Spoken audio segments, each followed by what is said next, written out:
right, this is day 24. We're almost to the end of Ishtar's Odyssey. Far to the left of Bethlehem, some movement in the hills had caught Ishtar's eye. He stared through the dark for a long moment, trying to discern shadow from shadow. Then he remembered how Jotham had taught him to look just to the side of the thing that you want to see in the dark. Suddenly, he understood what he was seeing. It was men on horses. Moments later, he could see they carried the long spears and wore the uniforms of King Herod. "Father, look," he cried. Salamar looked where Ishtar pointed, but saw nothing. "It's a squad of soldiers from Herod." Salamar sighed heavily, but made no move. "You must send your men to scare them off, or they will harm our friends and find the Messiah," Ishtar pleaded. "Ishtar, I should think you'd understand by now that we do not follow the whims of men. The orders of foreign kings are the folly of our own hearts. We follow only the stars." "They'll kill them! They'll kill them all!" Ishtar shouted. "How can you stand there and do nothing?" Salamar dropped to one knee and looked Ishtar straight in the eye. "I am not doing nothing," he said. "I am doing my duty and obeying the commands of my sheik. I have sworn my life to him, and I yield to the higher authority of the heavens. Right now, they all demand that I stay right where I am." Ishtar started to protest again, but Salamar stopped him with one finger on the boy's lips. "But there is one," Salamar continued, "who is bound by no such oath. There is one in this camp tonight who's free to lead men into battle, to save Jotham and Bartholomew and the newborn king." Ishtar scanned the faces of the camp. Not his uncles, he decided. They were bound by the same oath as his father.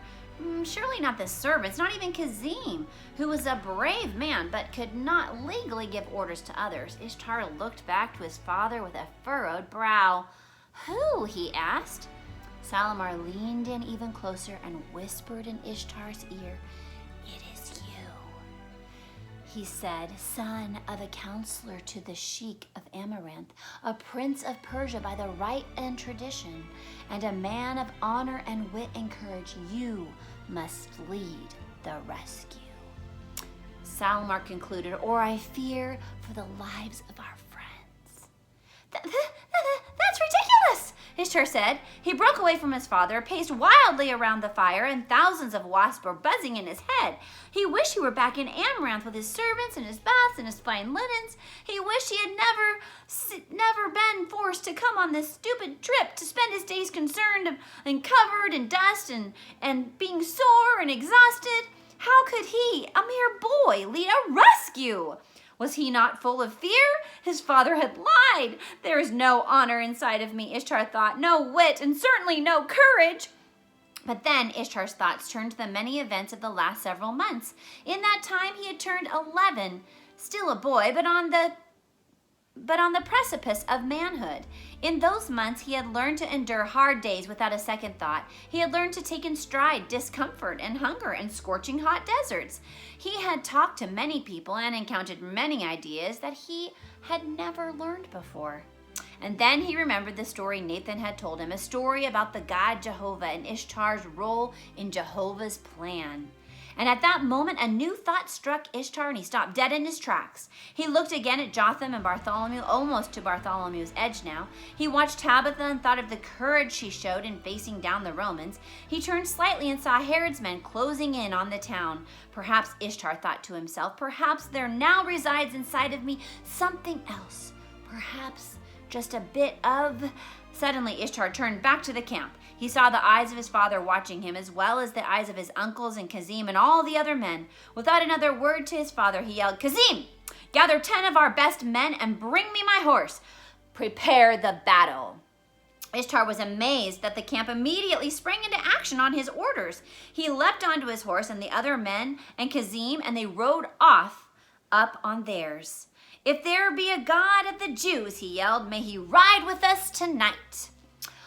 With another yell, Ishtar led the band of 12 down the road at breakneck speed. As Kazim had taught him on the journey across the desert, he trusted his horse to see and follow the road, while he himself kept an eye on Herod's thugs.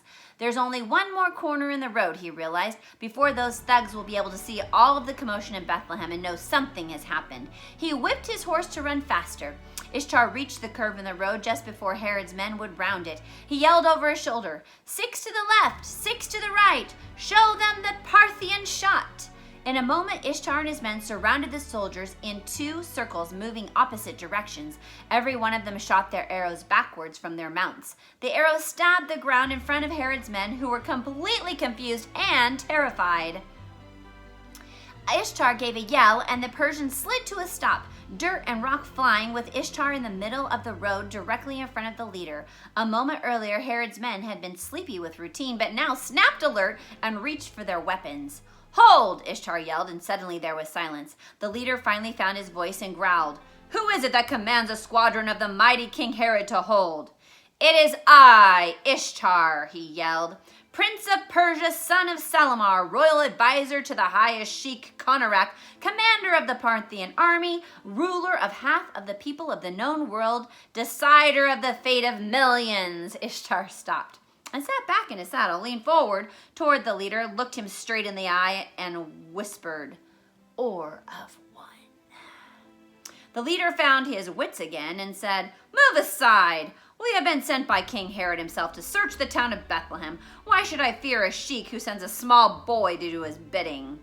Ishtar kicked his horse softly and walked it forward until his face was inches from the other leader. "I have stared the cobra in the face and won the contest," he said, speaking in Hebrew now. "I have felt the grasp of devil sand around my knees and walked away from its death. I have had my animal shot out from under me, had my enemies attempt to poison me, and outsmarted the sting of a scorpion. I have captured an assassin through wit and cunning, and I have led my people across the desert of Badiat, Sham, in the face of Shamal sandstorm. I have overcome all of this and more, and survived it either on my own strength or with the protection of the gods. And either way, I suggest you take me seriously." The leader gulped, looked around nervously at the men and horses that surrounded them, and then back at Ishtar. "What is it I can do for you, Ishtar, Prince of Persia?" As if conspiring with a fellow thief, Ishtar said, "You can turn around and leave this place at once. This is my territory. I am here doing that which Herod requests, and Herod has charged me with reporting to him the location of the new Jewish king.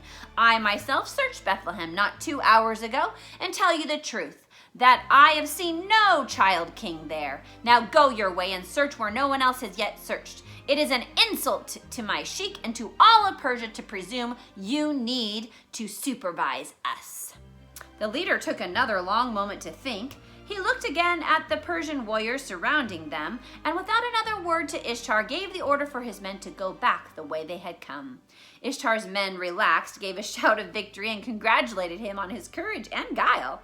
Kazim just sat back in his saddle and smiled. As they rode back toward the rest of their group, Ishtar looked toward the heavens and said underneath his breath, "Finally, a God who answers prayers."